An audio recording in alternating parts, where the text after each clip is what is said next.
Hello, this is the house of Dorian Gray. Oscar Wilde's classic Victorian novel, The Picture of Dorian Gray, is a text that has been adapted many times for radio, film, and television. Its compelling characters, gothic philosophy, and dark themes has made it a striking and shocking novel that explores the human condition and the emerging aestheticism movement.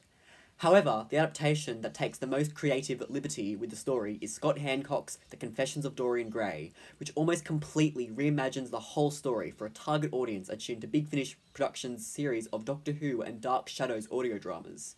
In reimagining The Picture of Dorian Gray, the culture and values of the source material is not diminished or forgotten, and instead crafts a highly successful meta-narrative for a contemporary audience. The value that The Picture of Dorian Gray is most remembered for is that of youth and beauty. It is the story of a young man whose beauty and youth, when highlighted to him through a portrait, become an obsession to the point of making a Faustian deal with the devil for their immortalization. In a culture with so much value being placed upon appearances, this newfound fame causes for Dorian to abandon his morals in the name of hedonism and pleasure. Dorian's philosophy is that with youth comes a search for new sensations and wonderful life. He puts immortal freedom before morals because to him, conscience and cowardice are really the same thing. In the Confessions of Dorian Gray, this element of Dorian's character remains relevant. Dorian is still a hedonist, living forever, wrecking his body. However, whilst his pursuits are the same as in the source material, they are presented as being more recognisable to a contemporary audience, and the effects of such escapades are shown. Dorian partakes in alcoholism, drugs, and sex with great glee, taking on lovers constantly and dropping them at a whim with no regard for anyone but himself. He abuses his body constantly, knowing that death for him is impossible and any injury will instead be inflicted upon his portrait. However, what starts out as merely being for pleasure becomes addiction and dependence. After the trauma of losing his partner Toby in The Half That Lives Alone and the tragic events of the Mayfair monster, Dorian turns to substance abuse, drug dealing, alcoholism, and excessive promiscuity as a way of dealing with everything. Also, what is important to note is that through the entire series, Dorian is aware of his own degradation and immorality, and frequently intimately reflects upon his life. In this way, the theme of youthful hedonism is reimagined for a contemporary audience through showing its long-term effects and having Dorian be aware of the consequences of his actions. In writing The Picture of Dorian Gray, Wilde condemns Victorian culture through the theme of it being superficial and a facade. The society is presented as being corrupted and based off appearances, seeing itself as unrivaled in power but actually deeply damaged by its beliefs. 19th century English culture is ruled by the aristocracy and the rich, which can sympathise with everything except suffering. Those of the higher class believed that success was given to the strong and failure was thrust upon the weak, seeing their power as a predetermined and unwavering right. Dorian's hedonistic pursuits are frequently looked down upon by his peers.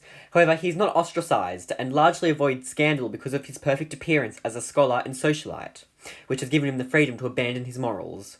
No one openly calls him to account for the death of Sybil Vane, at which Dorian feels repressed remorse. In this way, the culture of the English aristocracy has been criticised as being superficial and apathetic to morals, concerned only with appearances. Even though some episodes of The Confessions of Dorian Gray are set in the source materials period, cultural context and critique are made of various periods, most notably contemporary society.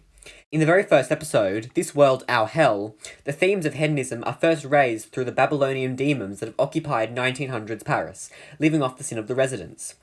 The series 4 finale, The Living Image, critiques 1949 London's view on women's rights, showing how women were oppressed and abused by their corrupted husbands. Many episodes of the series, notably The Prime of Deacon Brodie and The Houses in Between, criticise both world wars as being a waste of precious human life and something that caused so much pain and trauma. An example of contemporary cultural critique is the episode The Fallen King of Britain, which, through one of Dorian's affairs, shows the idealised and pleasurable London of the wealthy bankers actually being hollow and full of depression, doubt, and fear. The most powerful commentary of today's society comes from the villain of the Series 2 finale Running Away With You, where Brendan Doyle proclaims, "Now everyone's a Dorian Gray. You're not unique anymore. For the first time in your life, there are people exactly like you," commenting on the hedonism and pleasure-seeking of the people of today. Thus, the cultural critique of the source material is successfully adapted for a contemporary audience by being applied to not just recent history but the present day. Another value that is highly prevalent in both texts is Dorian's guilt and shame at his actions, which was influenced by Wilde's emotions regarding his personal homosexuality in Victorian England. The main symbol for this in The Picture of Dorian Gray is Dorian's portrait, through which Basil can see his badness, corruption, and shame. As Dorian commits the actions he does, corrupting and damaging the people around him, the portrait bears the burden of his shame.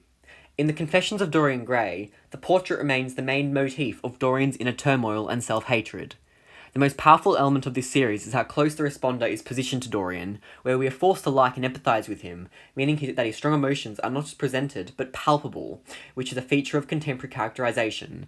The Dorian of this reimagining is frequently forced into situations where he must choose the greater good and make terrible, morally ambiguous decisions that greatly affect not just him, but the responder also. Examples of which are euthanizing his sister Isadora and causing the suicide/murder of his lover, Rosina Sawyer, and their unborn child. Certainly the biggest guilt Dorian feels is for the damage he inflicts upon his portrait over the years. Such is Dorian's self-loathing that in the Series 3 finale, The Darkest Hour, the disfigured subject of the portrait is animated by the Bloodstone and hunts down Dorian to sadistically torture and murder him. It is therefore evident that the theme of guilt in the Picture of Dorian Gray has been successfully reimagined for a contemporary context. In conclusion, it is certainly true that The Confessions of Dorian Gray is a successful reimagining of the Picture of Dorian Gray for a contemporary audience. Through paralleling and expanding on its values of hedonism and guilt, it provides a new perspective on these original themes. The cultural critique is also expanded upon to include commentary on recent history and 21st century society. Therefore, The Confessions of Dorian Gray is an excellent reimagining of Oscar Wilde's classic The Picture of Dorian Gray and makes it more accessible to a contemporary audience. In conclusion, it is certainly true that The Confessions of Dorian Gray is a sexful...